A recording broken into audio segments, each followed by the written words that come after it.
would like to call the City of Mount Vernon City Council meeting for June 26, 2024 to order. Please stand with me for the Pledge of Allegiance. Pledge allegiance to the flag of the United States of America and to the republic for which it stands, one nation, under God, indivisible, with liberty and justice for all. Item 1C on the agenda tonight is the roll call of council members. I'll ask the city clerk to please call the roll. Councilmember Beaton? Here. Councilmember Brocksmith? Here. Councilmember Reyes? Here. Councilmember Hudson? Here. Councilmember Mullenweg? Here. Councilmember Tercero? Here. Councilmember Vanderstoop? Here. Thanks, Becky. Council, would you like to adopt the agenda for this evening? So moved. Second. Motion by Gary and a second by Mary. All those in favor say aye. Aye. All opposed say no. All right, motion passes, agenda set. Community comments is the next item on the agenda. If there's anyone present in council chambers here tonight who would like to address council, we would ask that you'd please stand up and come on up to the podium, and state your name, city of residence, and limit your comments to about 3 to 5 minutes, if you would, please.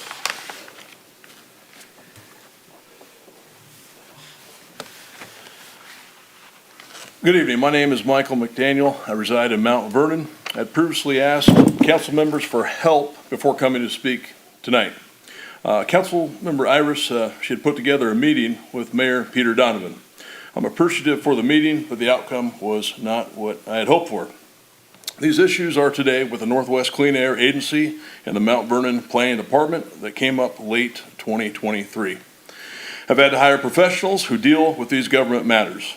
On July 2023, Burlington City Council members Joe DeGloria, James Stavig visited Pacific Party Canopies regarding expansion of a multi-story homeless support building adjacent to my business, Pacific Party Canopies. It wasn't just a single issue, but how we're doing as a small business, seeing what we do, and meeting the staff. It was the first time elected officials had taken the time to see us in this context. Instead of moving past the election, which Steve Sexton won on November 29th, 2023, Steve Sexton visited Pacific Party Canopies, personally delivering a politically motivated card that was addressed to me. On December 5th, 2023, the City of Burlington's city planner, Brad Johnson, issued a stop work order at Pacific Party Canopies. Around the same time, City of Mount Vernon started similar code enforcement against my business, Ideal Rental.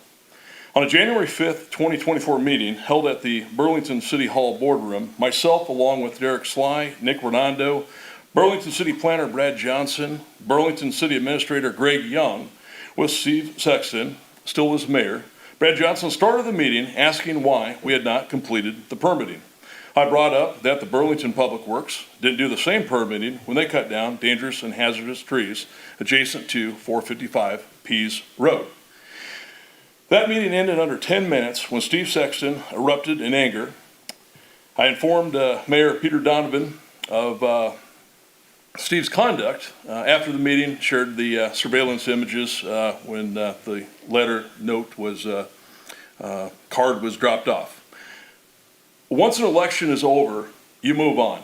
You come together for what is best for the city we all live in.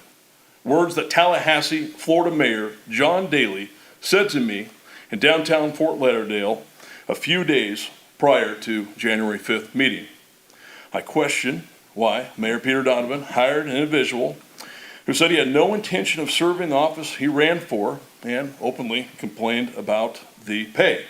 Running a small business is hard. It's challenging.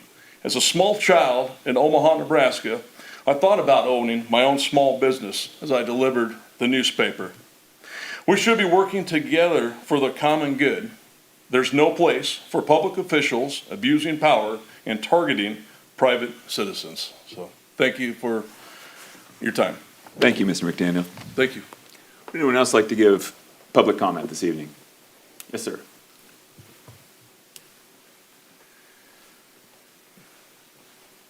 Good evening. My name is David Waterman. I'm from Mount Vernon. Just a simple request, and I was here a couple weeks ago when the WashDOT was explaining the Mount Vernon, West Mount Vernon Bridge. And what I'd like to know is, can we have some kind of a citizens involvement committee or something where I can get involved in this attempt to understand what's going on with the bridge? That's it. Thank you, Mr. Waterman. Thank you.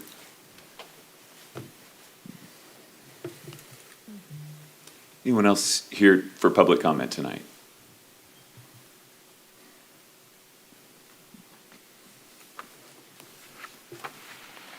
Good evening, Mr. Mayor, Council, and staff.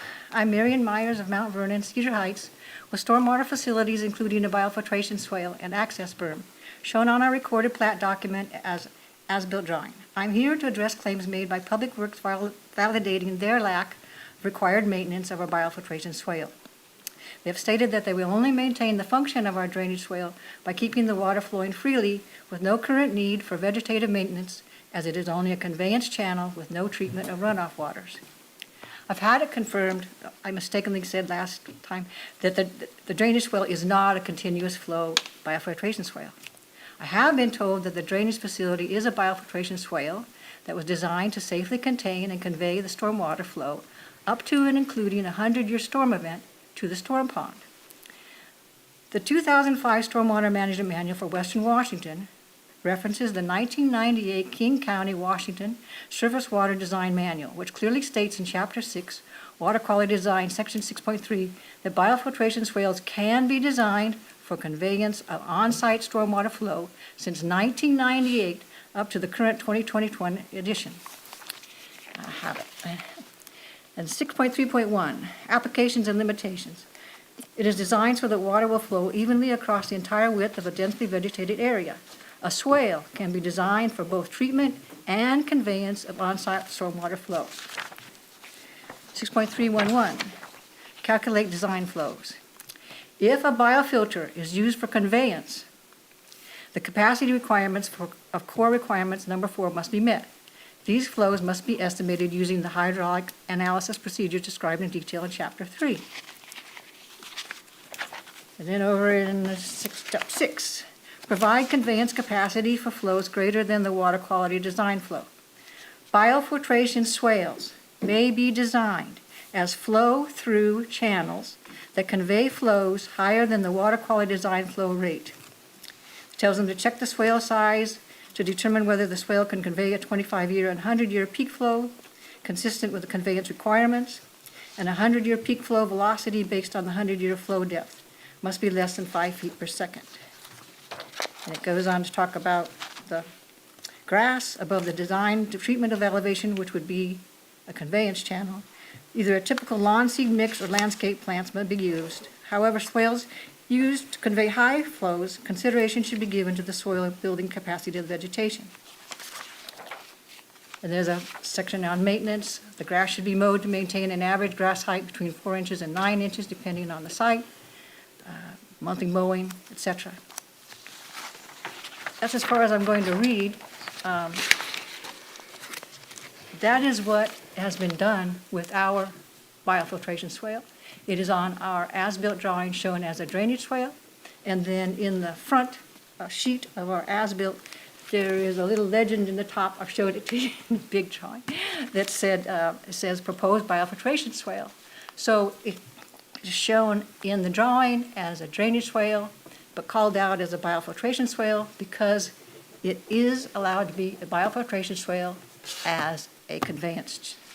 And I've given everybody a copy of this, and then more, the Stormwater Management Manual and other drawings that convey it. Also, I included the Ordinance 3700 passed by the City Council because of the the permit, the big permit. You had to abide by the Department of Ecology standards. And that includes maintenance of stormwater facilities, which you are not in compliance with at this time because it is not being maintained as a biofiltration swale. Thank you. Thank you, Ms. Myers. Was there anyone else that had public comment tonight? All right. As a general practice, we don't comment on the public comments. We reach out to people. Having said that, I feel like there were a couple of valid concerns tonight that I wanted to address. The first, I wanted to make sure the city clerk had Mr. Waterman's contact info? Fantastic. If you could leave that in the back, just to make sure we can reach out to you and connect with you. Secondly, I'm feeling like maybe some clarity would be helpful for the viewing public, because Ms. Myers has been here a lot. She's stated her case. I would add that she's always done that. She's always stated her case very respectfully and professionally. But despite our attempts to inform her privately of the results of the findings related to her case, she seems convinced that the drainage ditch that she's referring to is instead a functioning bioswale, and it's not. And that kind of just sounds like semantics, but there's important differences between drainage facility and bioswale. And so her request has been to have the city pay for and expend taxpayer money to remove trees, dredge a drainage ditch, and maintain landscaping around the surrounding drainage easement that lies just east of residences fronting Dallas Street within the Cedar Heights development. So she stated that she would like to have the area return to the conditions existing at the time which the ditch was constructed, but this request, we feel like, is asking the city to do more than maintain the function of the drainage facility. As set out in the plat of Cedar Heights and PUD 1, Phase 1, the city may remove these trees and other obstructions, but only those, and this is a quote from it, which may endanger safety and interfere with the use of the drainage facility. So the city has reviewed the plats drawings, the notes, we've reviewed all of the correspondence that Ms. Myers has sent, and the city engineering and public works staff, city council members, and I have been to the site. We've looked at the drainage. We've even gone as far as to speak with the developer's state licensed civil engineer. So this is the individual who designed this drainage ditch, and got all of this feedback. And after all of this, the city has determined that this is not a bioswale, but a drainage ditch, and it should be maintained as such. So we've identified some work that is required to be repaired. There's some erosion that's going on the south end of the ditch that's going to be addressed this summer, but that the drainage ditch is not endangered by trees growing adjacent to the ditch. So no further work is presently required to maintain the facility's ability to convey surface water to a nearby retention pond. And that's all that this ditch is designed to do. How do we know that the person who designed it told us so? And our staff engineers have confirmed it. So I want to be really clear about this, because I'm not sure how else to succinctly communicate these findings of fact. The city has no intention or no duty to spend taxpayer money to remove natural, non-hazardous trees and perform cosmetic work to restore a drainage facility to its as-built condition. I do want to thank Ms. Myers for her persistence and her conviction in pursuing a request that she believes is genuinely legitimate, but all of our staff engineers, our legal counsel, our civil engineer who designed the ditch disagree. And so counsel, I'll let you comment if you'd like to. Please feel free to speak up now if you feel otherwise. But my hope is that we can put the discussion to rest once and for all. Okay. All right. Item 4 tonight is the city's consent agenda, which includes meeting minutes, payroll checks, wire transfers, claims, and 2 agreements. Would anyone on council like to make a motion for the adoption of the consent agenda? So moved. Second.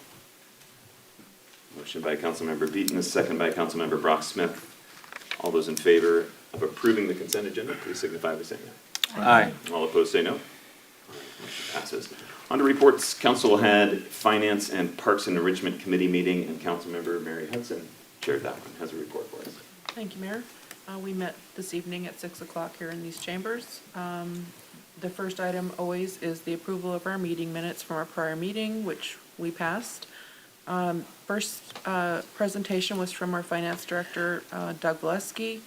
He talked to us about the Mount Vernon Library Commons financial update. The city has received its first TIFIA reimbursement of $15 million. The TIFIA loan is a low-interest, long-term loan provided to rural communities from the Federal Department of Transportation.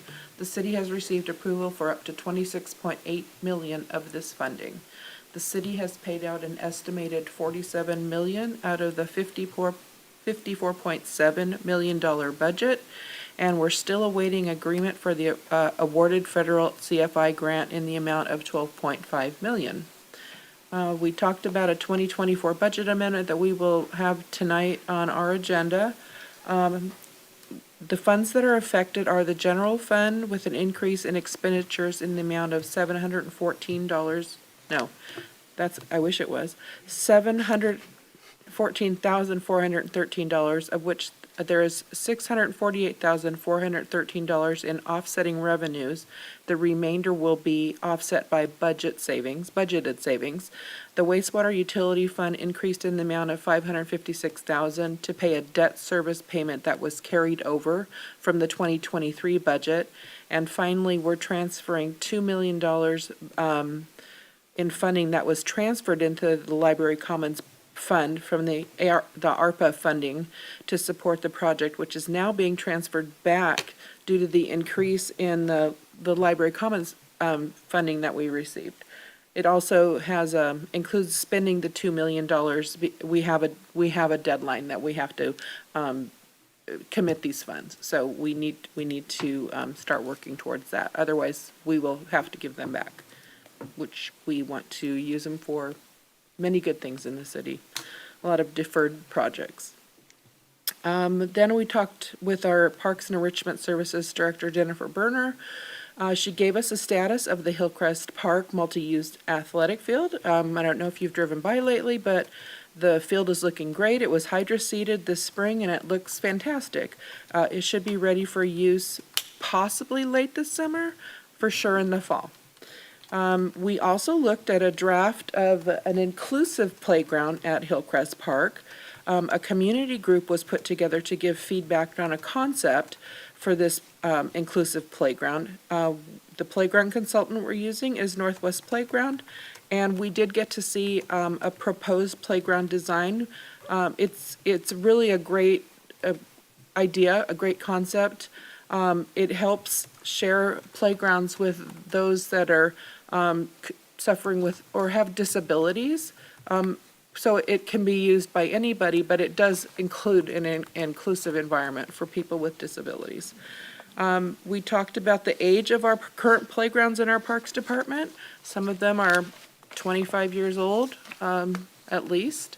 So we've got, they're nearing the end of their life cycle, because apparently the life cycle of a playground, if you will, is about 15 years. So we've got some deferred items that we need to take care of in our playgrounds, and we need to start thinking about how we're going to do that. There's a lot of volunteer opportunities in the Parks Department. You can check it out on the website, and also there will be a new rec guide coming out really shortly, which is great because it talks about these volunteer opportunities like host a pitch-in for the park, adopt a trail or park, become a volunteer naturalist, or volunteer for an event. Our staff also works with youth organizations, churches, businesses, nonprofits, and schools. And a new program is Adopt a Street. So they're working on trying to push that out this summer. Recreation programs. Summer is in full swing with a lot of programs, sports camps coming through with Skyhawks, soccer, tennis, basketball, volleyball, flag rugby, holy moly, pickleball, and flag football. Outdoor nature camps are very popular with weekly themes such as wilderness survival. That means how to live in the woods if you get lost and know what you can eat and not, etc. Wildlife tracking and observations, artists in nature, and again, lost in the woods, which is where I would not want to be. We have some free community events coming up. July 4th, we have the celebration at Edgewater Park.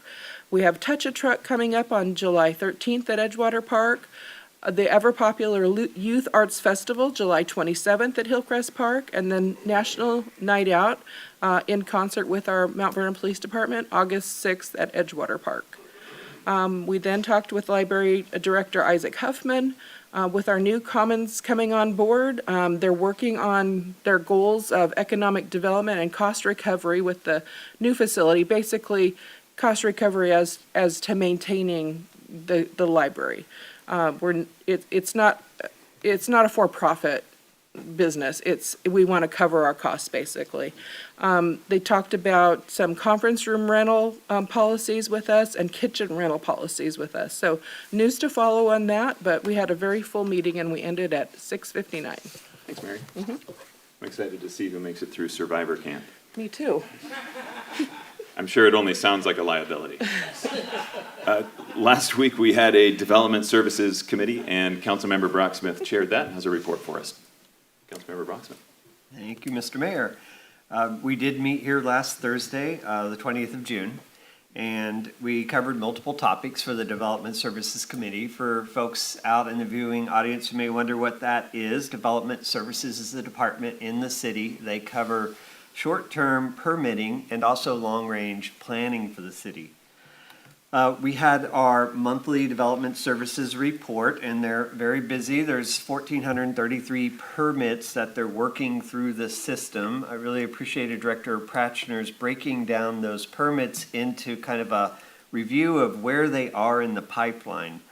We have 3 different types of permits in this context: building permits, engineering permits, and planning permits. The majority of our permitting is in the building section.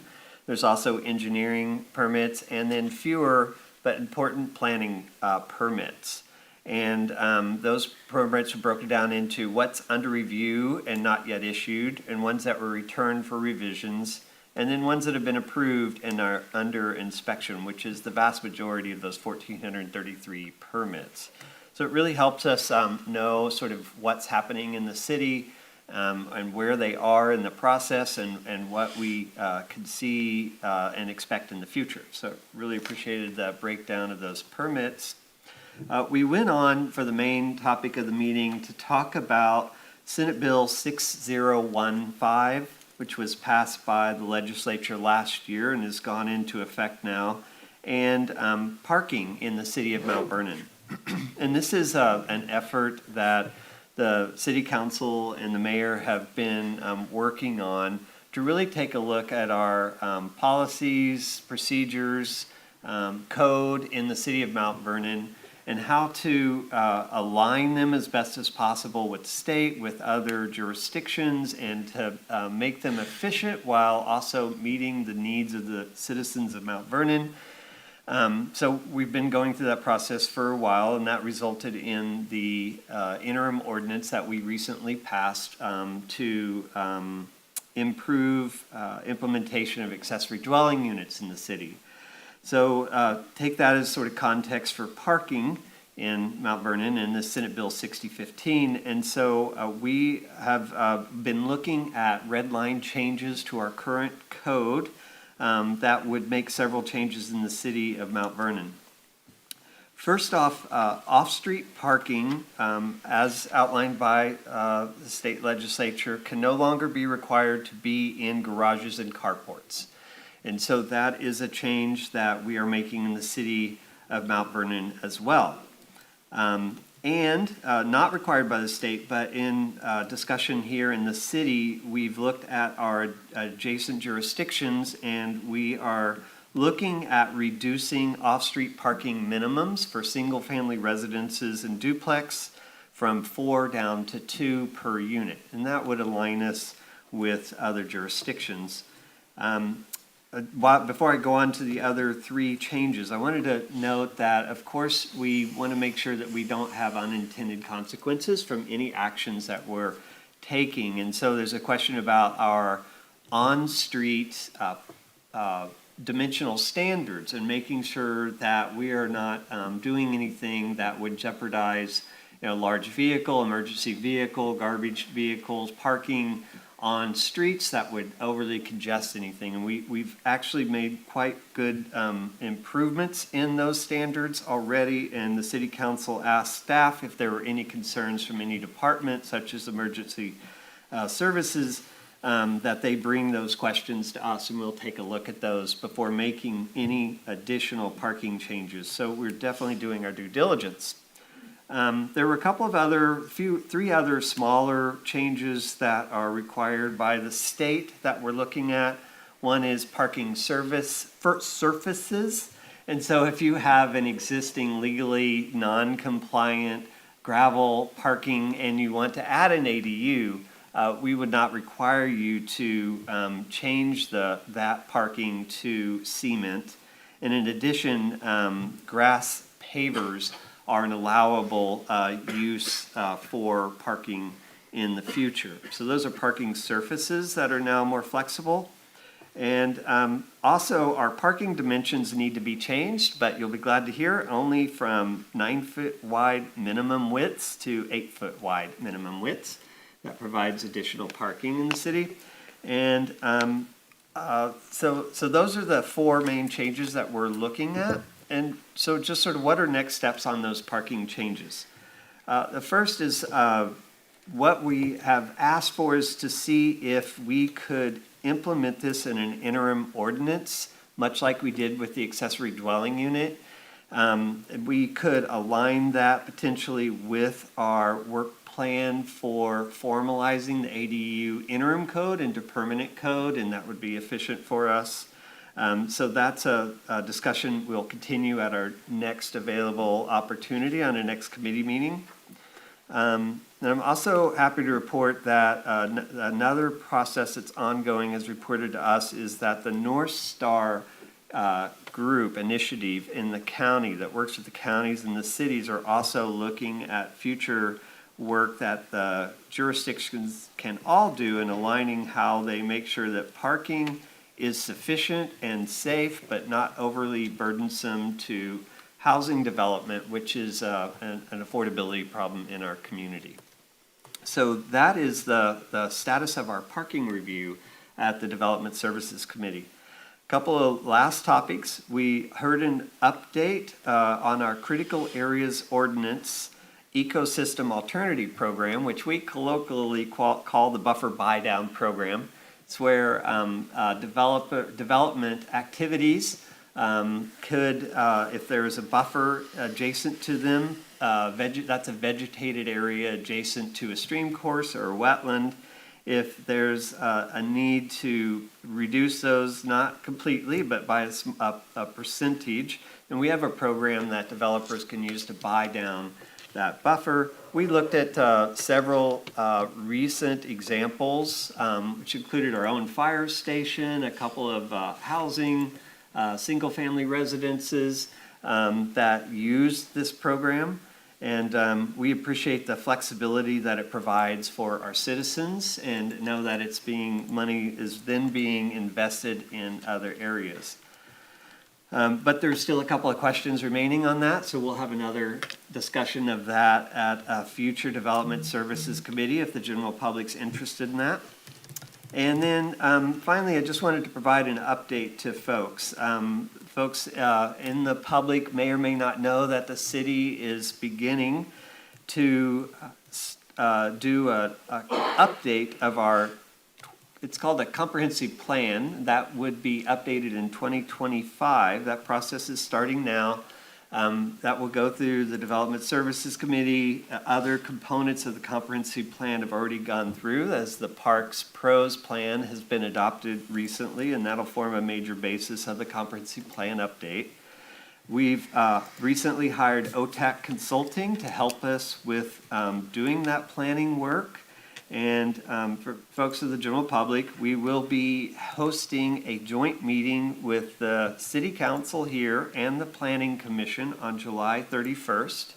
And one of our first tasks is reviewing a draft public participation plan that is being developed by OTAC and our Development Services Department, and looking at that together. And finally, we will also be looking at, between the Planning Commission and the City Council, the countywide planning policies, which is the document that is managed by the Skagit Council of Government, or SCOG, and the Growth Management Act Steering Committee, who look at the original countywide planning policies and have done some red line edits and then approve those to be released to individual cities. And it's a really important opportunity for this community to look at what the county's as a whole, not the government of the county per se, but the community of the county, looks and thinks about the future of Skagit County and how we should work together to envision this next 20 years of the county and provide services in the county to meet that vision. And each jurisdiction now will have the next about month and a half, maybe 2 months, to review those countywide planning policies and individually approve them before they go back to SCOG to be approved by that group. I believe that's the end of the report. So thank you, Mr. Mayor. Thank you, Councilmember. All right, on to item 5B, it's councilmember comments. Are there any councilmember comments this evening? Yes, Councilmember Beeden. Thank you. I just wanted to remind the public that next Wednesday, July 3rd, we would generally have a Public Safety Committee meeting that has been canceled.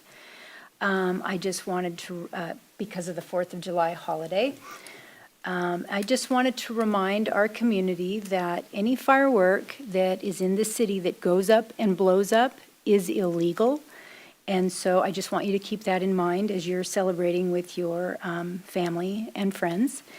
And finally, I just wanted to say to our police and fire departments, to members, to please stay safe, and we are very grateful for your service.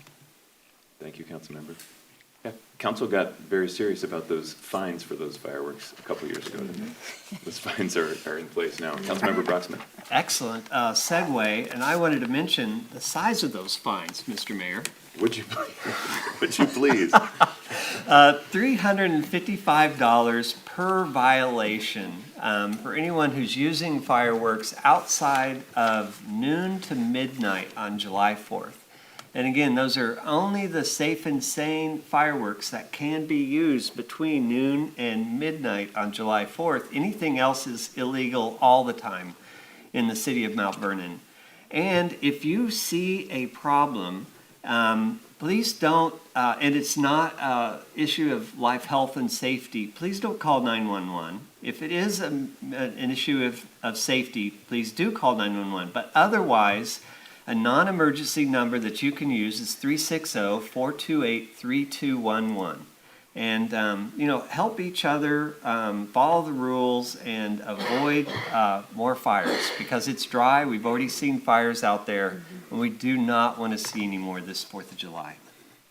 Thank you. Thank you. You may, saying it this early, a week ahead of time, you may have saved some folks a lot of money. And some injuries, too. Any other council member comments? Want to get everyone? We're good? Okay. We are on to the mayor's report. One slide. I just wanted to invite everyone to Edgewater Park because while fireworks that go up and go boom are illegal in someone's backyard, there is a controlled professional show down at Edgewater Park that we would invite the entire community to come to. Save your money, show up at ours. We're not going to charge you at the gate. Park opens at 8 o'clock, so take your lawn chair and your snacks and stake out your spot there. The show will get started, of course, right around dark, 10 o'clock or so. So always a good time. They do a really good job with this show every year, so looking forward to that. And that is your mayor's report. Item D is committee agenda request. Does council have any committee agenda requests you'd like to add? We good? All right, we're heading to new business. Item A is a public hearing for the draft 2025 to 2030 Transportation Improvement Plan. And who's got this one? Oh, the city's new capital projects manager making his council debut. Please welcome Frank Reiner. Frank, welcome. Thanks for being here. I'll clap for him. You got some applause. I could, yeah. Frank Reiner to the council. We've had an opportunity to meet with the mayor and Steve Sexton on a few occasions, and then this week we had the opportunity of meeting with Councilmember Vanderstoop for a little over an hour, talking through some transportation items. So again, I will just say without... It doesn't like it. Oh, it doesn't, does it? Nope. Well, that's not good. Well, let's see if it's already open. I We've know got Candy, backup on the way. Candy is probably running. There's just, yep. There we go. We got a winner. We have a winner? We have There you go. all kinds So of without backup, further don't we? ado, I just wanted to introduce Frank to you because Frank has about a 20 to 30-year experience between the private and the public sector. If you're thinking surface water, he's your guy. If you're looking at stormwater, he's your guy. Transportation projects and program, again, multiple years working through a variety of municipalities that are around the 405. We're very fortunate that Frank's fiance lives here in Mount Vernon, and as that particular job opportunity came available and he applied, we were literally leaping at the chance to go ahead and have Frank come on up here. But he's done a wonderful job for us in 3 weeks and I think 2 days that he's been on board.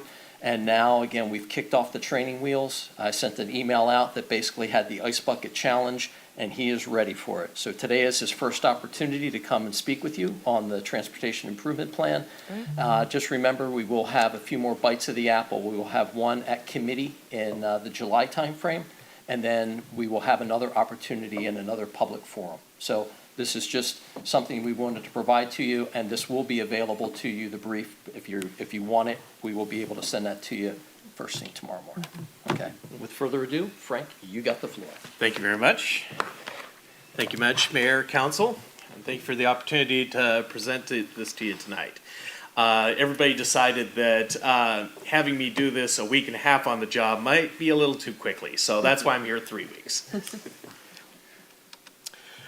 Just to kind of go over a little bit of what I'm going to present tonight, I want to talk a little bit about the needs and guidelines for the Transportation Improvement Program for those that are not familiar with the process and the importance of what we're doing here tonight. Talk a little bit about the regional and state transportation planning coordination. Really, our own transportation improvement plan is only one piece of a greater puzzle, so I kind of want to pull back the curtain a little bit and show you some of the bigger picture a little bit of how this fits in. I want to go over some of the draft TIP content. What I'm going to say first and foremost is I was here for too short a time to reinvent any wheels. So consequently, by and large, the transportation improvement program that you are seeing this year is the same one that you saw from Bill Bullock last year. I've made some changes to it. We've shifted some things around, but decided that we'd kind of keep what we've already adopted, especially since right now we have some pretty significant transportation projects going that have all kicked off here in the last few months and such. And really that kind of defines the priority, at least for this year. So hopefully you won't see any surprises this year as far as that goes. But what I'd like to do is go over the overall big picture of it, go over the map, talk a little bit about the annual programs, and I want to dig just a little bit deeper into the annual programs to talk about some of the other backup that I want to bring to the table for some of our annual programs.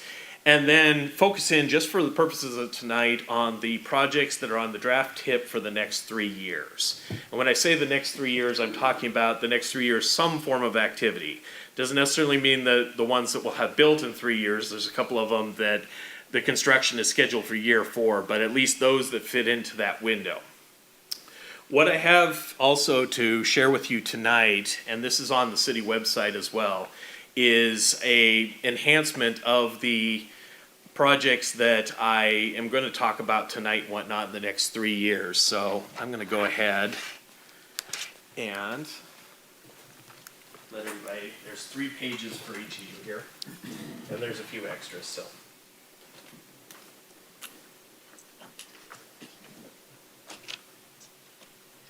And what you are seeing there, 2 pages of it are the actual TIP plan, and then the third is a map. And so this is the information that's currently on the city website right now. Once I go through that, I'm going to talk a little bit about next steps and schedule for our adoption of the program. Then I'll entertain questions and feedback from the city council, and then we will go through the public hearing. We're taking things a little bit out of order to a certain extent. Normally, you would receive this in committee first. I am presenting tonight. I will come to committee in 2 weeks' time. We'll have a chance to digest a little what I'm talking about tonight, dive into things a little bit deeper, as much as you want to go to, and get your feedback at that point in time, in addition to any public comments that we've received tonight. Then based on those two pieces of feedback, we'll schedule, if we need a second public hearing for any major changes in order to comply with the state RCW, we'll schedule that at that point in time for the next council meeting. Otherwise, we'll put on the schedule the anticipated adoption of the 25-2030 TIP. So, as I mentioned just a few minutes ago, the city is required by state RCW to annually prepare and adopt a 6-year transportation improvement plan. I'm going to point out the obvious thing here. You hear the TIP acronym all the time. Unfortunately, TIP stands for both Transportation Improvement Program and Transportation Improvement Plan, just to be confusing. The city's Transportation Improvement Program, or plan, fortunately I can use the acronyms interchangeably, includes a list of the transportation-related capital improvement projects that are planned during the 6-year period. And that 6-year period always starts the year after the city adopts the TIP. So that's why this is the 25 to 2030 Transportation Improvement Program. It lists projects based on a priority approach. Each project in the Transportation Improvement Program has to identify a couple pieces of minimum information. Summary of the scope, the anticipated delivery schedules for the project stages. The 3 main stages for most transportation projects are design, right-of-way, and construction, and that nomenclature more or less allows us to conform to the federally funded world in these cases when we have federal funds in transportation projects. The estimated cost, the anticipated funding sources, local, state, and federal, and a schedule of stage funding needs. So this is a building block that is used to flesh out the annual budgetary process that we will see later this year. It's used to help inform the capital project plan that you'll see later this year. And really, all of these things are always supposed to be synchronized together. So we do this, we adopt this, we put together the capital improvement plan concurrently with that, we put together the budget concurrently plan, and all of these talk together. Once we adopt it, the city transportation improvement program, as I mentioned, it informs the annual budget. It's always available on the public website. So right now, the draft versions of 25-2030 is available on the website. Once we adopt it, I'll make sure that the final is on there as well. It's shared with regional and state transportation planning agencies, and I'll talk about that in a few minutes. And it's shared with the public utilities operating in the city right of way, because nothing is worse than not coordinating the people's underground desired work with a paving project. So I met with Skagit PUD last week to talk about this, and I'm working kind of through the list of talking with people about what we want to do, what they want to do, to make sure that our respective strategic plans are in alignment. The City Transportation Improvement Program is formally updated typically only once a year. And typically we target late June for that. So we're a little late right now because I just got here. But I will typically want to scoot it a little bit earlier in the year. One, to make sure that it's informing accurately our budget program, but also to meet the expectation of the state that our TIP has been adopted by July of each year. So that's kind of what underlays that deadline. However, we can amend the TIP at any point in time during the year in response to changes in city priorities or emerging opportunities. And when I say emerging opportunities in this context, I'm usually talking about new or changes in external grant funding opportunities that we might want to chase. As I mentioned before, the city's transportation improvement program is one part of a greater whole. And we participate in regional and state coordination efforts as a part of that. So the first layer is us with our transportation improvement program. The next layer is the regional transportation improvement program, often called RTIP, except nobody ever really throws that one around. For us, the Skagit Council of Governments, or SCOG, is the one who administers our regional TIP for those of us in this area. And that does a couple things. That provides a receiver between us and the state, It also fulfills the metropolitan requirement that federal funding requires. So typically, cities like ours kind of fly below the level of the federal compliance requirements. SCOG fills in that gap so that we can readily secure federal funds. And then the next layer up is the one that most people hear about when they're talking about large-scale transportation planning, and that is the State Transportation Plan, or the STIP. The STIP is what we coordinate with WSDOT directly on, and we update it to the RTIP. The RTIP then typically updates it to the STIP. In very singular circumstances, we can skip around that. We can do a straight STIP update ourselves, but we usually try and avoid that because staying in communication and coordination with our regional agencies around us serves everybody's interests. The city transportation projects get submitted to the RTIP and the STIP. So first of all, everything that we put in our local TIP does not go into the RTIP, does not go into the STIP. That's wholly unnecessary. You can do it that way. I've worked for agencies that did. It's a lot of work for very little gain. Typically, you are only required to do it if a project has been awarded federal transportation funds, if the project has been awarded state transportation funds that require inclusion in the STIP. Some do, some don't. It's a little weird that way. Any grant program that's administered directly by WSDOT requires the project to be on the STIP. TIB, the Transportation Improvement Board, they've got programs that go both ways. And/or the project has regional or greater transportation significance. That third one doesn't usually come up for us, but I've seen it come up a little more often, especially where you have people that are working conjointly on a regional trail system or the like. Very often that will end up on the RTIP or the STIP, even if it's being built with local funds. A project typically needs to be approved for inclusion in the RTIP and the STIP before federal state funding can be obligated and contracted. That's really just a rule that we're always having to keep in mind because it's a timing thing. Very often when we get awarded funds or we get a notice of award, we haven't actually contracted or obligated those funds yet. Being awarded triggers a series of things up to and including updating the RTIP and the STIP that we have to go through in order to actually sign a contract with the funding agency for those funds. So that's a little bit of behind the curtains on the transportation programs. So this is what the overall draft of this year's STIP looks like. And this is the first 2 pages that I handed to you in a table.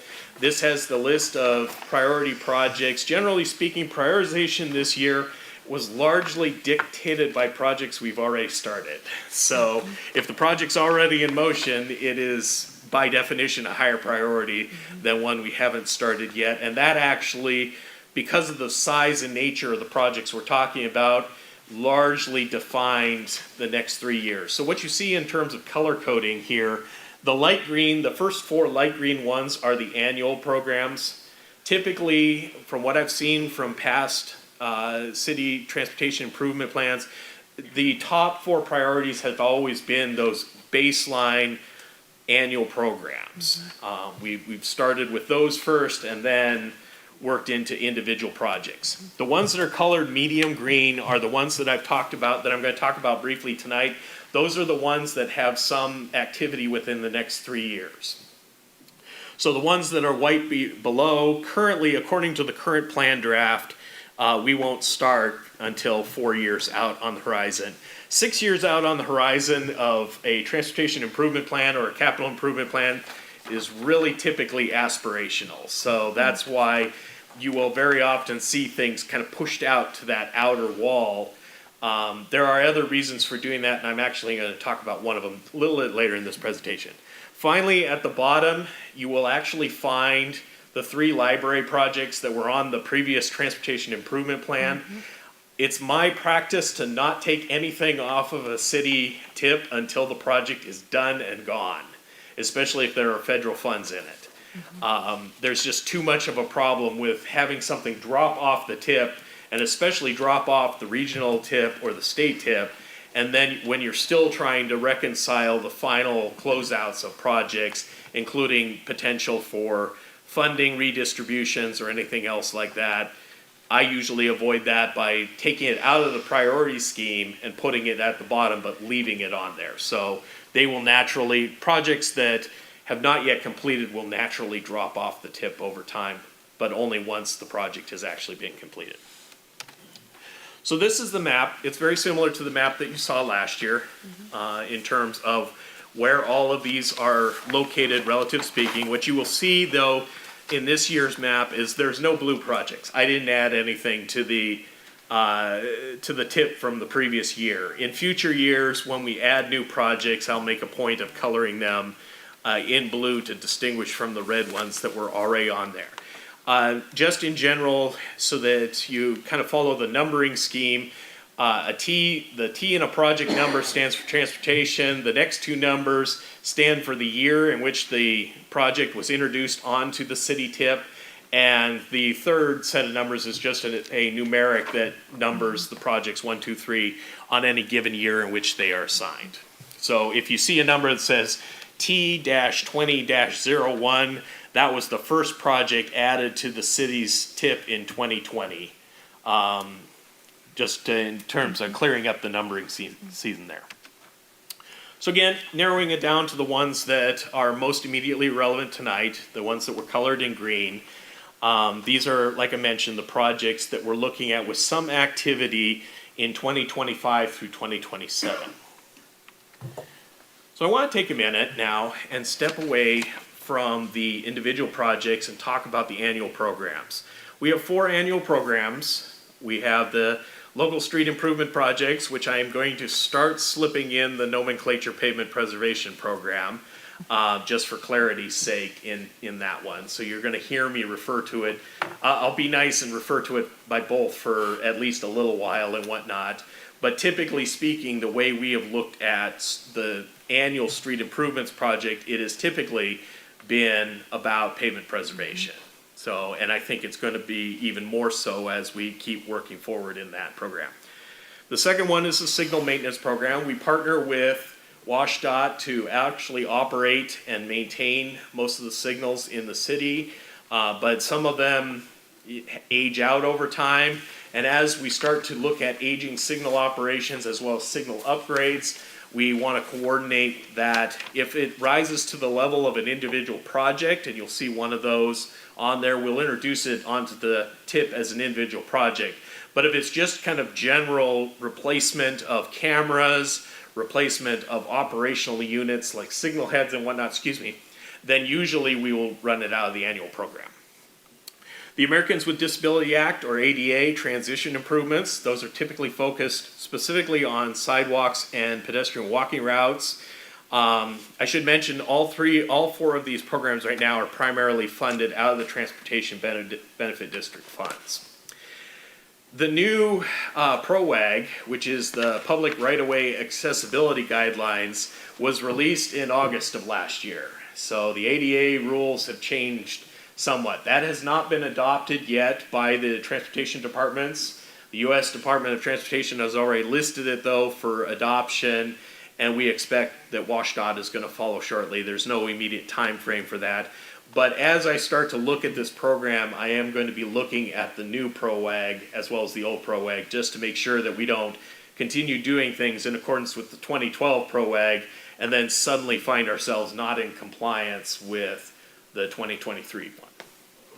And then finally, the Sidewalk Gap Program is an established program to partner with adjacent property owners to fill in sidewalk gaps or repair sidewalk gaps opportunities that we have. This past year was one of the first years we did that through contracted services, as that was an more easy way to secure the resources we need to do these in a timely fashion. I'm going to be looking at that one to see if there's a more efficient way to approach that contracted service. But what I will say about all 4 of these programs is, in addition to running the specific efforts year after year, all 4 programs need a work plan. There needs to be a strategic plan that says, what are we planning on doing? So in pavement preservation, for instance, where are we planning to pave, not just in 2025, but maybe projecting it out a few more years, first of all, so that we're working to a strategic objective, which is improving the the quality, or at least breaking even on the quality of our pavement. But also so that our various partner agencies, like the utility agencies, have something to kind of hang their hat on. If we want to do a overlay project, usually we have to give Skagit PUD a heads up, and it might take them 2 years to get a water main replacement project onto their capital plan and get it done. That means that we need to be forecasting further out than just 2 years on where we are planning on doing asphalt overlay projects. So that's one thing that I'm going to be inserting into the 2025 budget, is to take the 2021 street assessment that we had done, first of all, update it, but also work with the consultant to expand it into not just a inventory of what our existing condition is, but also a work plan that identifies how much funding it will take to meet certain specific objectives, and bring it to you to get feedback on that balance that is always the trouble with pavement preservation, balancing the amount of money the city can invest in a given year towards that, and what are we getting out of it. Part and parcel of that will also be, and I could do a presentation, and we'll do a presentation completely on this at a future date, but also looking at the other tools in the toolbox. Right now, our primary tool is the 2-inch grind and overlay. It's not possible really to get ahead of our pavement needs, or catch up with our pavement needs, just by doing 2-inch overlay alone. And we're just not that rich.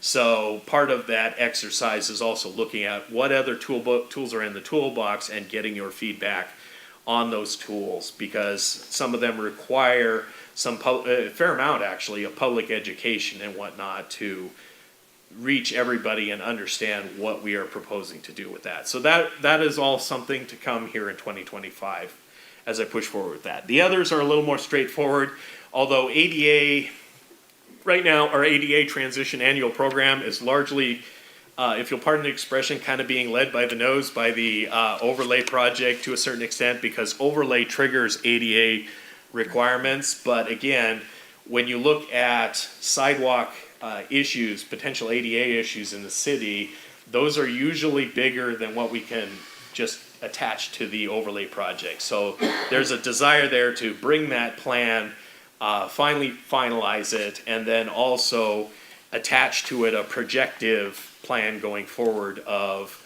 looking at what we need to do and how much money can we invest to try and work in that direction.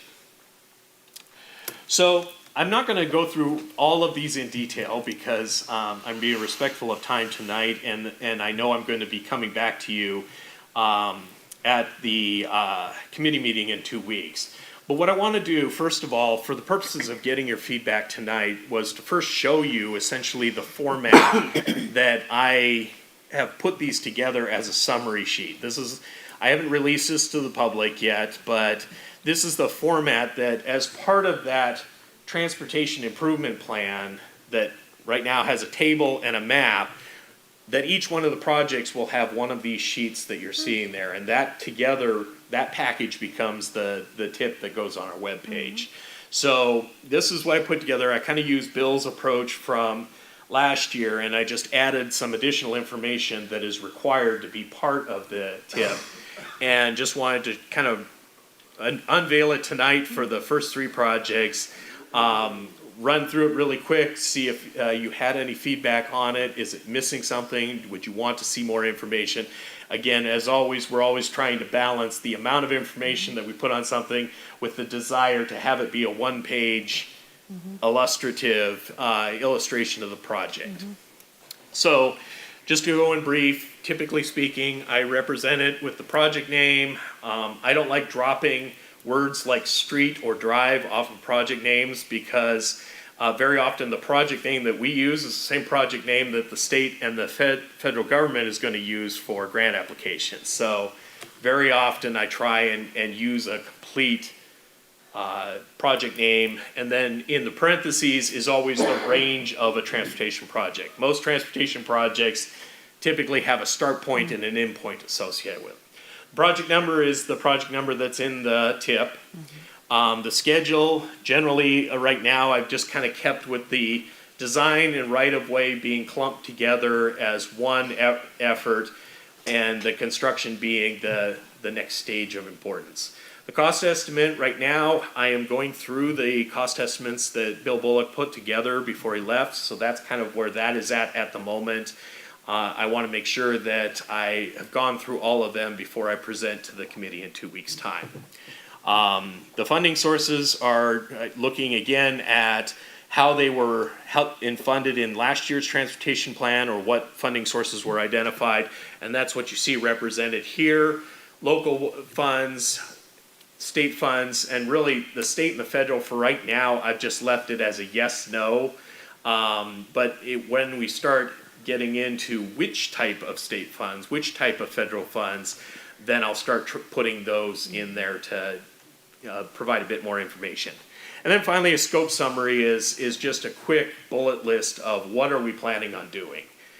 So for this example, the 15th Street Sidewalk Improvements Project, and also I will try and add to it where possible, maybe some status updates. So for instance, in this project's already started, and we've already been doing the ADA curb ramp replacements as part of this year's ADA improvement program. We just put that together with the ones required for the overlay work, and we'll do the remainder of the sidewalk construction next year. We're currently under design with that one.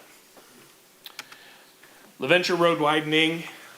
So this is, again, with most of these have an eye towards rehabilitating a street at the same time as we're doing an additional project, but the goal of this one is putting in a new sidewalk along the east side of the street, and while we're at it, improving the stormwater drainage through that area. We are looking at, because of the grade break that exists with yards there will probably be a retaining wall that ends up along part of that property, and then just looking at bus stop locations and ADA improvements. Riverside Drive, Phase 2. So you're getting these in reverse order because Phase 2 is moving faster than Phase 1. It's kind of the way it works sometimes in transportation. Phase 2 is the section between College Way and the Skagit River Bridge. It's under design right now, and we had an opportunity to make a grab at some additional federal funds for that, which we're pursuing right now. So one of my goals here is to get our TIP up to date so that I can go through the obligation process I described earlier to make a grab for those funds if they do come available. Again, right now we've requested it. That request has passed through the advisory board for SCOG, and it's passing now up the chain. But it is a federally funded project with all that implies, as well as being local funded. And again, it predominantly constitutes a pavement overlay to rehabilitate Riverside Drive, undergrounding the utilities along Riverside Drive, sidewalk and ADA retrofits, and new streetlights along Riverside Drive.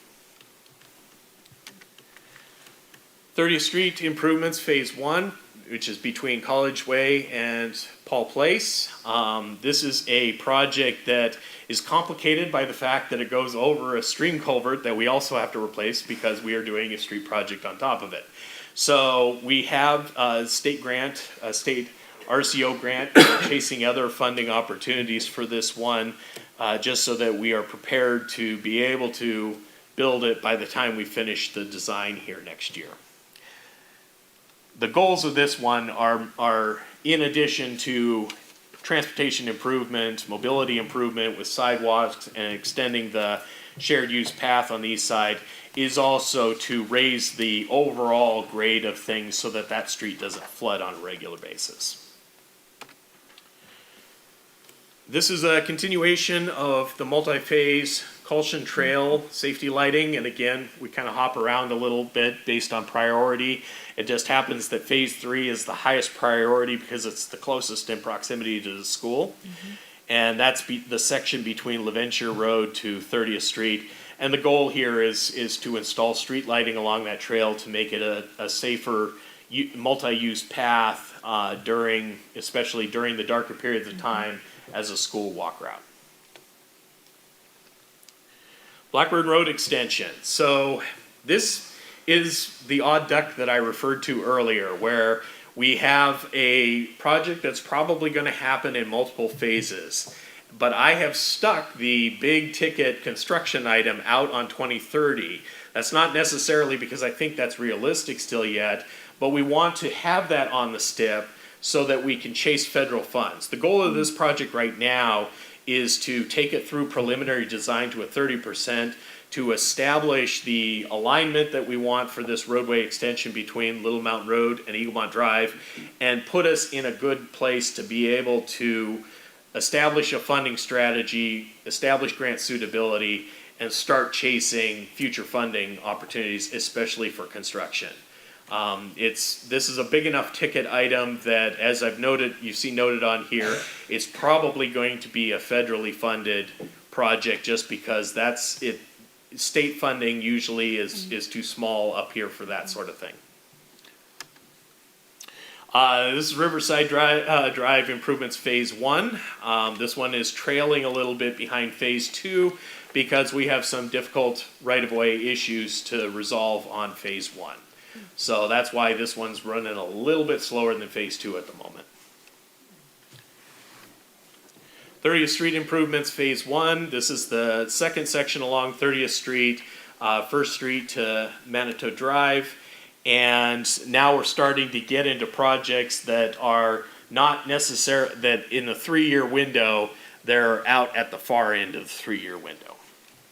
That's phase 2 for the viewing public. This one? Yeah. Yeah, you already covered phase 1 back before. I was going to get caught eventually. Thank you. Yeah, yeah. Thank you. First typo of the evening. There you go, cut-paste. So, the Fowler Trail connection is a trail connection to connect up LaVenture Road to the future 30th Street extension, but also the existing neighborhood where that extension will be built. So it extends either 26th 7th Street or the future 30th Street, depending on how you want to look at that particular project.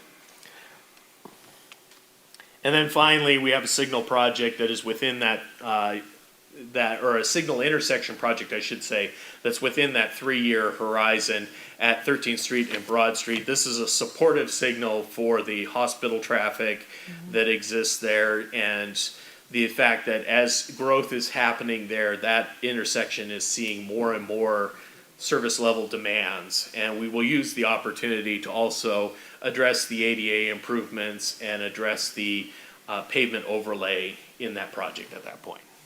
So that is just a crash run through the projects. Scheduled next steps, I kind of outlined these already. July 10, I will return for the Public Works Committee, and we'll have a chance to kind of dig through these deeper and answer your questions at that point in time, get further feedback. I threw 24th on there just to throw a tentative date on there, but again, that's kind of a to be determined. One of the things that may make that a to be determined is, depending on what sorts of changes we have to make, we may have to have a second public hearing and make that timing work, with the target of, in August, releasing the final 25-2030 Transportation Improvement Plan. And then I will not talk about the TIP anymore until May of next year. So is there any questions, comments, or feedback? Awesome. Questions for Frank on this? Very quickly, the earlier we could get information, the better. And I feel compelled to just say that I have serious concerns with over half of these projects. Okay. So I would love to talk about them more in depth as soon as possible so we can work through this. Okay. Other council member comments? Just one. Can you go over, and I'm real short, just explain again, I'm looking at the Blackburn extension, T94. Is it, 94 was the year that things started to move? That is a thought. That is my understanding, or at least that's the identity that it was given. So back in, So it's that's an old 30 project. years. Yeah. Okay, sounds great, thank you. Oops. Other questions? All right. So with that, we will open up the public hearing and invite comments on the 6-year transportation improvement plan.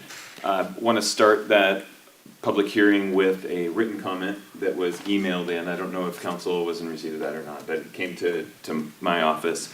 And I have asked my highly qualified, highly dignified, and always professional Special Projects Manager Steve Sexton to read that into the record for us. Thank you, Mayor, and good evening, Council.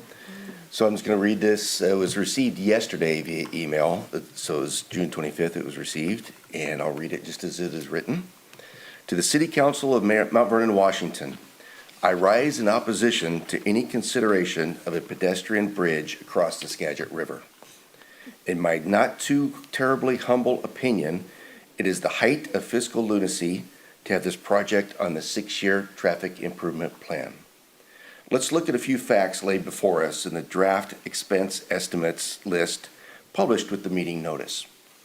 The Skagit River pedestrian bridge is listed last among 28 projects and yet consumes over 17% of the proposed capital outlay. The bridge is listed as a $14.4 million estimate. To put this number into context, the amount is roughly twice as much as the entire $7.8 million 5-year budget for pavement preservation, the number one priority on the project list. The bridge estimate is also 49 times the entire $300,000 budget amount for the sidewalk gap program, which is listed as number 3 on the project priority list. One would think higher priority projects would consume a larger percentage of the budget. Another way of looking at the bridge, assuming 50 people a day use the bridge each day for 30 years. Each user cost us $26.84 to cross the bridge, completely ignoring inflation. That's an insult to the taxpayers of Mount Vernon, who have many better places to allocate their resources. The math is included on this if you'd like to check that on your own. Oh yes, we also need to look at the fact that the U.S. Army Corps of Engineers lists the North Fork and the Skagit River proper as navigable waterways, and this will drive the costs higher than the estimates due to the environmental impact reports that will take years to prepare and approve.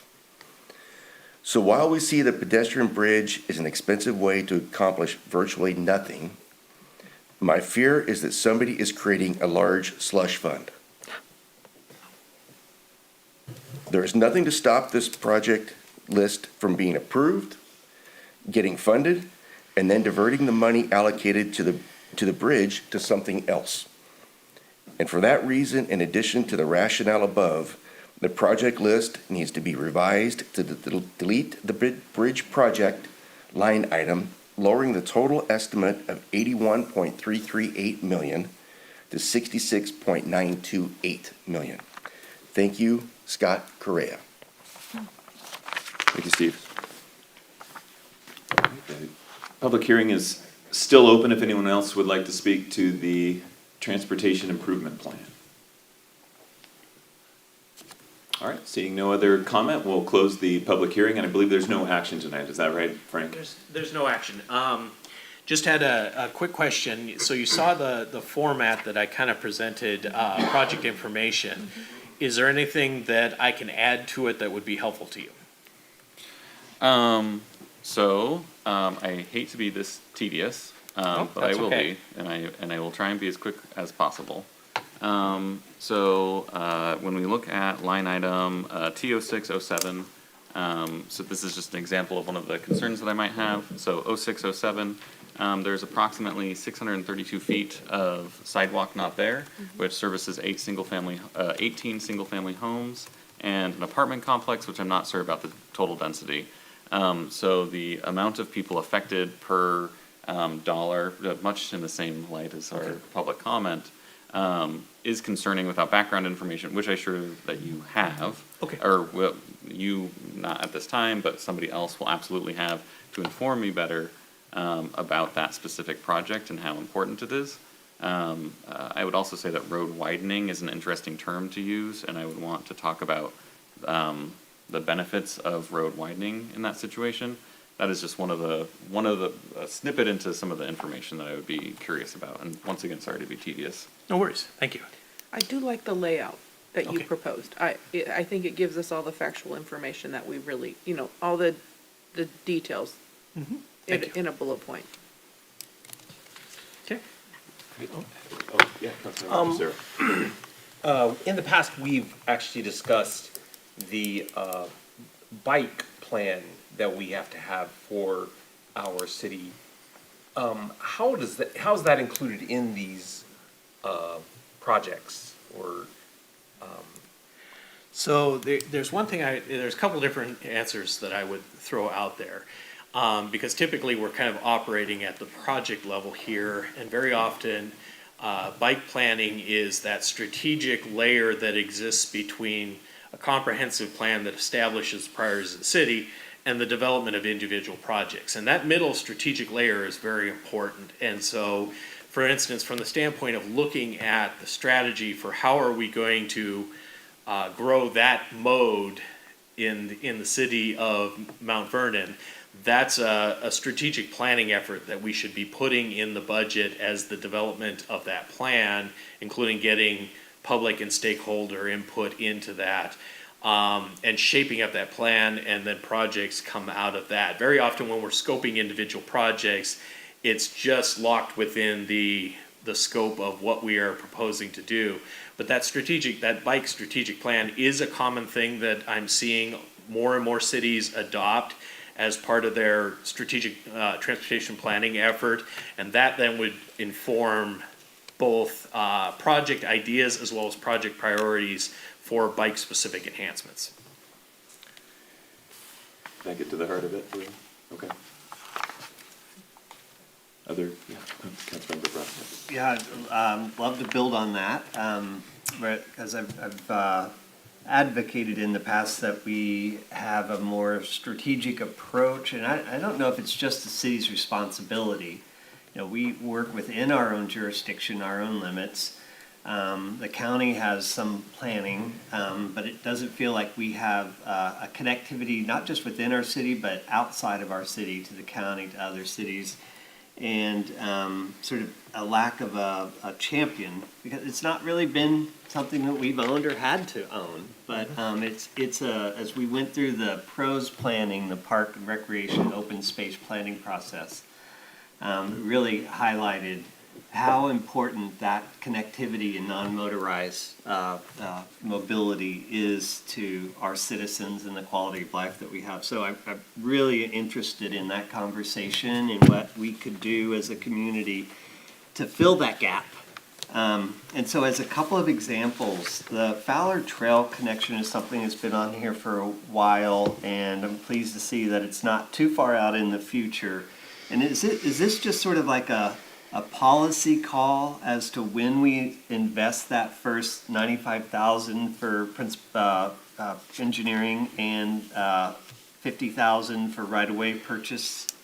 And anyone can answer that. So what typically happens on these plans when you revise them from year to year, and it's really what's supposed to happen, is they just keep projects that have been sitting on the plan for a while, unless somebody pushes them out for whatever reason, in which case it's starting to lose the prioritization aspect of the transportation improvement plan. Projects will naturally gravitate and move in time and whatnot, but that's primarily one of the reasons why we want to go through this and look at the plan, not necessarily let the plan lock us in. So if there's either reasons to either advance a project or push a project out for another project, that's the sort of conversation that we would want to have, because otherwise, left to their own devices, when I do each new plan, I generally will shift everything 1 year closer, unless there's a particular reason not to. A good example of one that I shifted the other direction was Riverside 1, because that one, because it's in design right now, we know it's slowed down, we don't want to hang it up, I pushed that one out a year. Just a few comments, if you don't mind. So, as Frank was sitting here talking about the strategic planning in here, I just want to share some things that are happening. That gap that he's talking about in between, one could sit there and say is part of our transportation element. So as we're thinking about the comp plan for next year and what we're doing with that, this transportation element is the opportunity to go in there, because all of what we're basing on here is based on the 2016 comp plan. So when it comes to ped, bike, and everything, to Councilmember Vanderstoop's thing, well, look what this is based on. Yeah, it was 7 years ago. Absolutely. Does it need an update? That's what we're going to be doing next year. So there's a lot of conversation to be had with that as you are sitting down with the Development Services Director to lead that charge. We're just one element of that. To your point, Councilmember Brocksmith, we do work with the county. SCOG has a strategic planning element as it relates to bikes throughout the entire county, and we are actively engaged in that, 100% of meeting with them and talking with them about what is the bike aspects of how we have to integrate these into our particular transportation element, but also to be able to look at other partnering efforts. So as we're looking at, for instance, Mayor Donovan, and we're talking about a regional rail project, would be where are there other opportunities for these connections to go ahead and help us out where roads may not exist, or they were planned to exist 7 years ago, but it's never come to fruition. So this is that time to be able to talk about all of these things, to be able to get that strategic plan. But I just didn't want to leave the fact that city staff is not coordinating with SCOG, who is not coordinating with other things dealing with pedestrian, bike, or vehicular traffic. We are integrated as much as we possibly can with those funding sources and conversations that go on with that. But to Frank's point, as he talked about the strategic planning aspects of what's going on, I will be the first to tell you that we've had the high level, we have the action items, and then, much like housing, we have this missing middle. Ladies and gentlemen, Frank Reinhardt. Okay, so we will get to that point. It's just, again, we'll be working with you to figure out and scope that out. Okay, so thank you so much for that. Thank you, Chris. Mr. Mayor. Yes, sir. And just to clarify, I certainly wasn't throwing staff under the bus or anything along those lines. I mean, there's so much work that's happening in the city, in the county, right? It's just,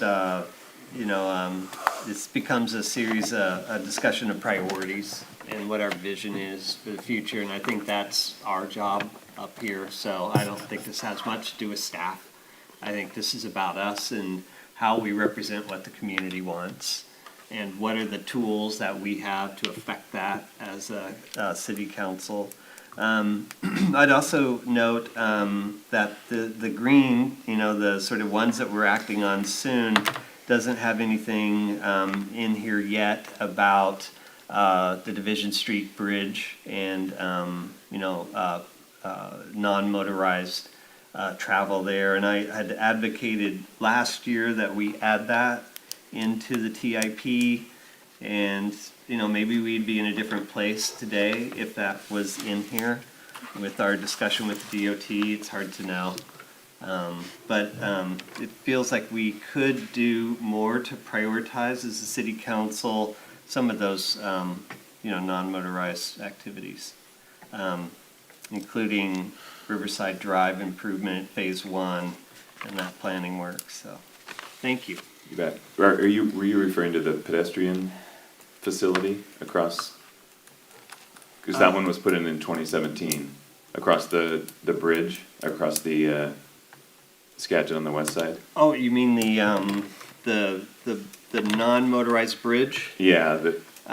Well, I mean, I kind of tend to agree with Mr. Korea. It's going to be a very, very big lift. And so last year I advocated that we put some planning money into figuring out how to get across the existing Division Street Bridge, given the constraints that DOT was suggesting last year that it probably wouldn't be possible within the footprint.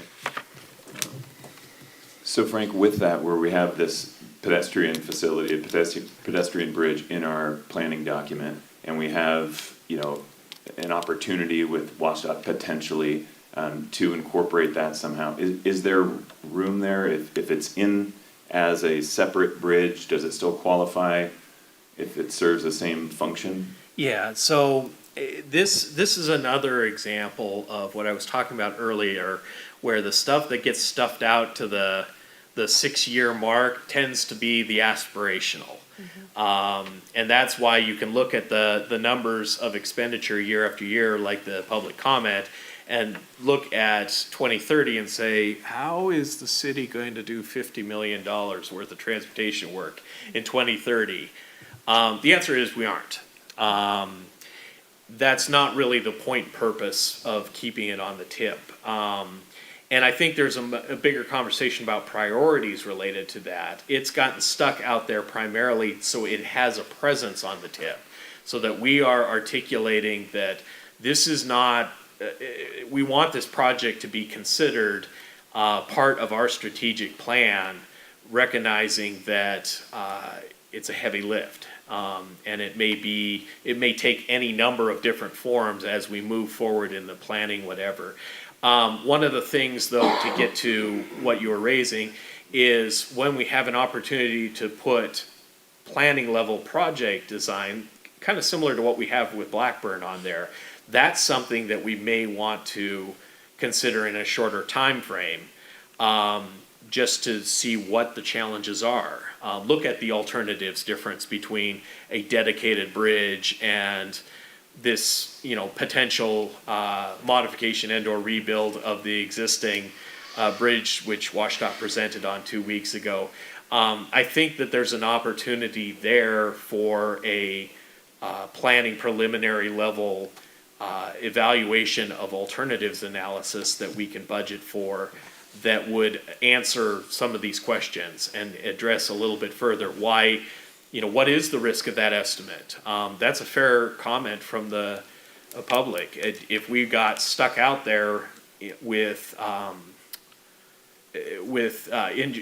environmental study costs, even if we could swallow the size of the environmental study, we might not be able to swallow the cost of the environmental study, and so that is worth considering.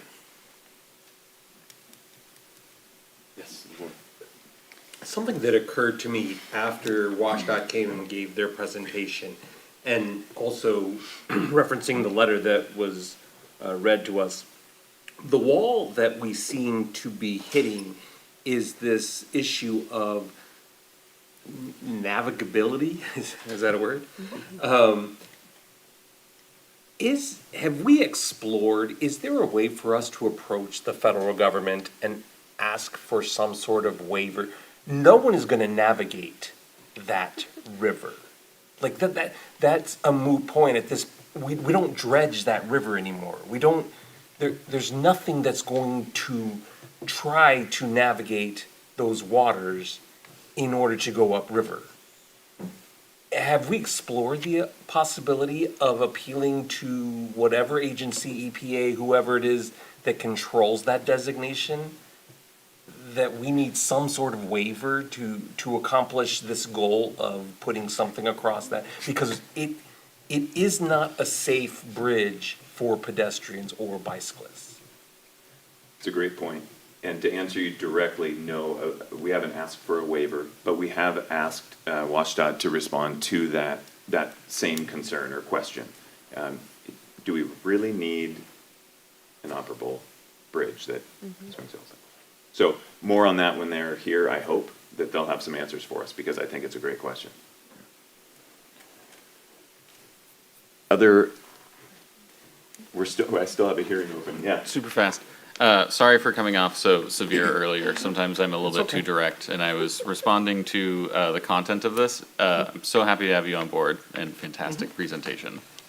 That was it. Thank you. The whole point is to get feedback so that I can improve the content on it, so no worries. You were incredible. Thank you so much. Other comments from council or the public before we close the public hearing, or did I already close it? I can't even remember. It's been. Can I ask a question? Yes, come on up and state your name. Yeah, I'm Marion Myers from Mount Vernon. I've been watching this, and one question I had was, I used to watch the list with WSDOT to replace our old bridge with a new bridge off of Kincaid and go across to the park. It would always be, every year I would look at the bottom of the list because there was more. Is that never going to happen? Are we going to be stuck with this bridge? Is it are we looking at putting money into something that may potentially someday, I don't know, are we 20 years out, 30 years out on that? What, are they still talking about it? Thank you. Good question. I don't think that the extension of Kincaid is what you're talking about, Kincaid Street going straight across to Edgewater Park. I don't believe that's on our transportation improvement plan anymore. Not us. Yeah.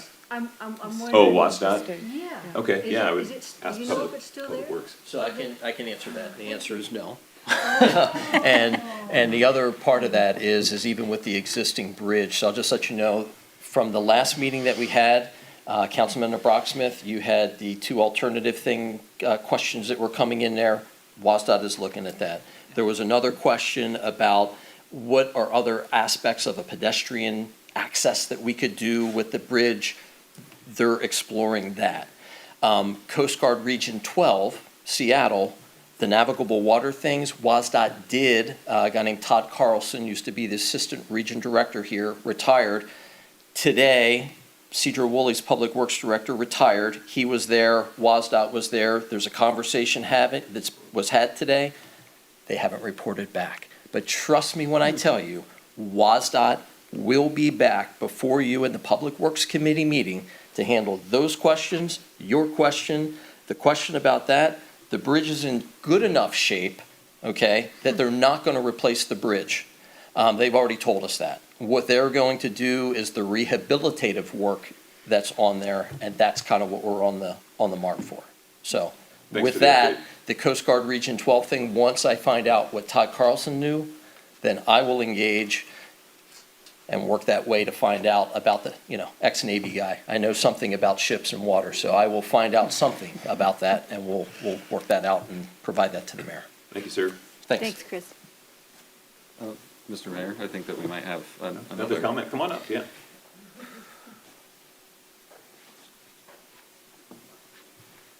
Good evening. I'm Krista Clausen. I just have a question for this bridge that we're talking about for the pedestrian. Is there enough demand that we really need one? Because that's a pretty hefty price tag. I mean, it seems like that money would be better left eliminating from the whole budget or putting it somewhere else that is more of a demand and a necessity. Thank you. I would be more than happy to, just from my time on planning commission, oftentimes you put things on plans like this in a long off period as a way of capturing other funds. I don't think that it would be reasonable for the city to spend $14 million on anything like that. But having it on there allows us to apply for state and federal grants that could absorb that cost. So it's used as a tool, and so we want it on there just to have it there so other people can see and that we can reference it, which is the same thing that I would love to address the other public comment who mailed you at some point. Just from this is something that took a long time for me to understand on planning commission, is why is this on here? But it's just as a tool. It's not a real thing that we're planning on doing, not with just city dollars. Does that make sense? Does that kind of address that? A little bit more, Okay. little bit gray, but yeah.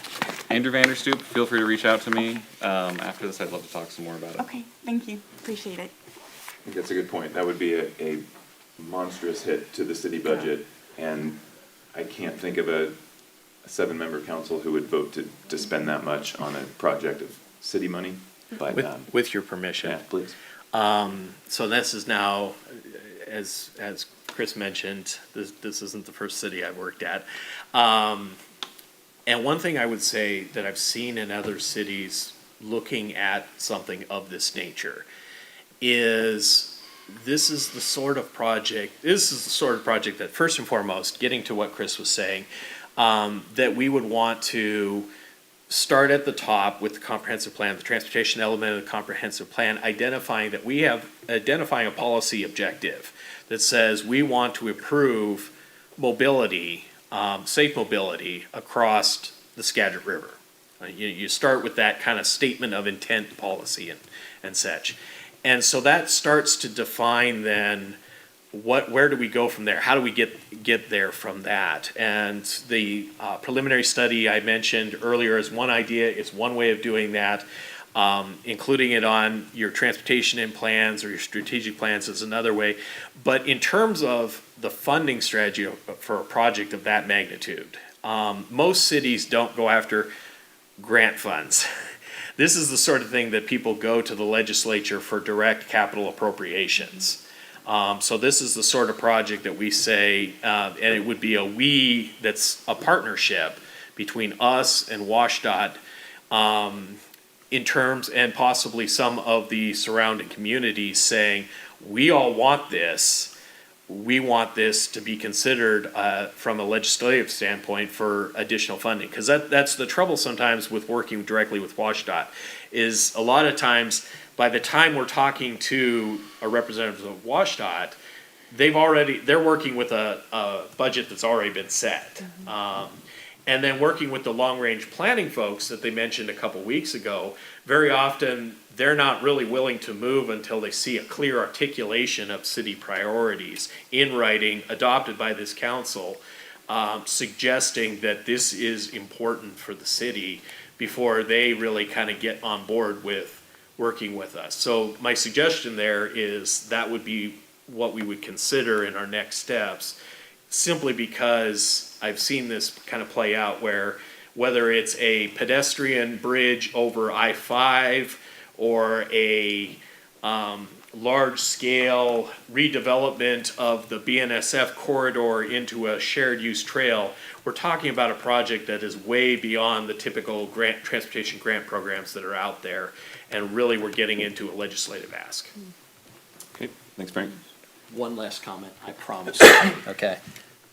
Dovetailing exactly what Frank just said, in my other municipality, which would be Mukilteo, you may know that the number 3 Democratic senator from the state of Washington, which would be Marco Lias, I work with him there as well as some of my other colleagues.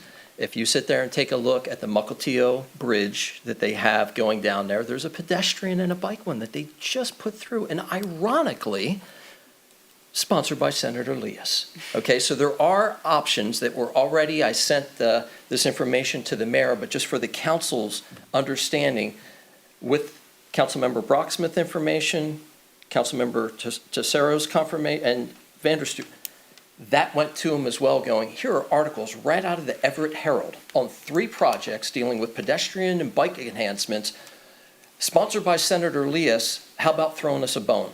Okay, so just to let you know, we're not asleep. We are working it as well, but I would ask you all that would be something, as Frank has mentioned, if it is in that strategic plan, that you get your next time that the state representative from the 10th district comes in here telling you what all the great things are, maybe there's an opportunity, which you had mentioned before. And just to let you know, I've actually had a conversation with Representative Rommel and let him know this is something that is important to the community here. So he is aware of that, and hopefully, we can make those connections. Other comments? All right, with that, we will thank Frank. That was a long first at bat. Appreciate it. Thank you for your time. It was very Public good. hearing is closed, and we'll move on to item B, which is an ordinance to approve a 2024 budget amendment. And City Finance Director Doug Valesky is here to present this item to council tonight. Thank you, Doug? Mayor. Good evening, council members. Mine won't be any longer than this one. Nice.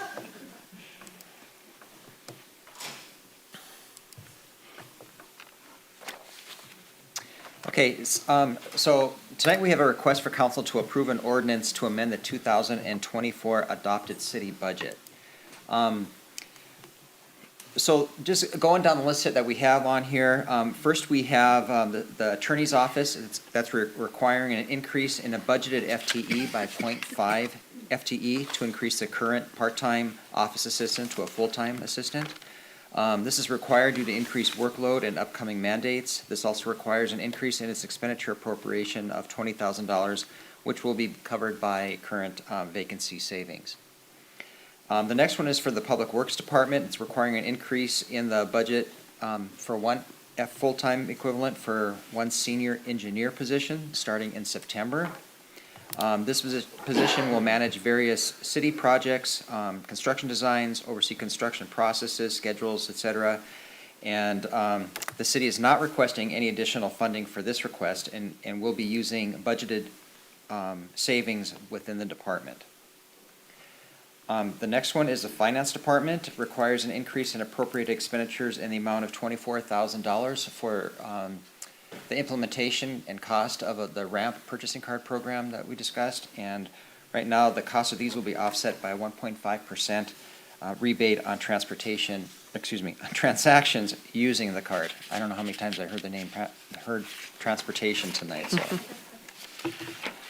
And then the last one on this slide is from the Human Resources Department, is requiring an increase in appropriated expenditures in the amount of $20,000 for the need to conduct a compensation study on non-represented positions. The city is finding it difficult to recruit positions due to lower wages as compared to our comparable and competitive jurisdictions. The compensation study would only focus on the base wages and not job classification or benefits. The city conducts compensation studies for its representative employees' positions when we are in negotiations with the bargaining unit. So the cost of this request will be covered by estimated vacancy savings in 2024. And then the last general fund is the CDBG entitlement grant. It requires an increase in appropriated revenues and expenditures in the amount of $648,000. This amount is for expenditures that were not included in the 2024 budget. The Friendship House was provided $488,689 for the purchase of property on 407 South 10th Street, and the remainder amount is for the debt service payment of $159,721 for the HUD 108 loan for the Mount Vernon Library project. These expenditures are reimbursed from the CDBG entitlement revenue, so we're looking for the revenue and the expense. A budget amendment for that one. And then the wastewater utility fund is requiring an increase in appropriated expenditures in the amount of $556,000 for financing the payment for the treatment plant to the Department of Ecology. This was for a budgeted 2023 expense that was not expended in 2024. This payment is offset by the reserves that are in that fund, and it's not an additional cost. It's just being paid out of a different year. And then the last two here are related. The Mount Vernon Library Commons Fund is in the needs to increase its appropriation to reverse a $2 million transfer that was received from the American Rescue Plan Act, ARPA fund. And the last part there is for the ARPA fund. It needs to increase its appropriation by $2 million to reverse the transfer out to the Mount Vernon Library Commons Fund, so $2 million into its revenue. And then the ARPA fund will also need to increase its 2024 budgeted appropriation to be able to expend the $2 million funds according to the council-approved expenditure plan when that discussion takes place. So with that, as these increases in appropriations were not included in the 2024 adopted budget, these budget amendments are necessary to complete and properly record these transactions. All listed funds have available funding for these expenditures. So staff is requesting council to approve ordinance 3893 to amend the 2024 adopted budget. Thanks, Doug. Council, have any questions come up since you were presented with this in committee? Anything? I'll move for approval of the ordinance 3893. Second. Motion by Councilmember Hudson and a second by Councilmember Tercero. Any discussion? Okay. All those in favor, please signify by saying aye. Aye. Those opposed, say no. Motion passes. Thank you, Doug. All right, thank you. There is no more new business. For item 7, I'll ask the city attorney to direct the mayor and city council to an executive session. Thank you, Mayor and members of City Council. I'd recommend that the City Council enter into an executive session to discuss with legal counsel enforcement actions, litigation, or potential litigation to which the city, the governing body, or a member acting in an official capacity is or is likely to become a party when public knowledge regarding such discussions is likely to result in either adverse legal or adverse financial consequence to the city pursuant to RCW 4230-110 subsection 1I. It would be only for 5 minutes, so we would convene at 8:53. And with that, we will adjourn the city of Mount Vernon's 2 action item city council meeting for Wednesday, June 26th, 2024 at 8:47 PM.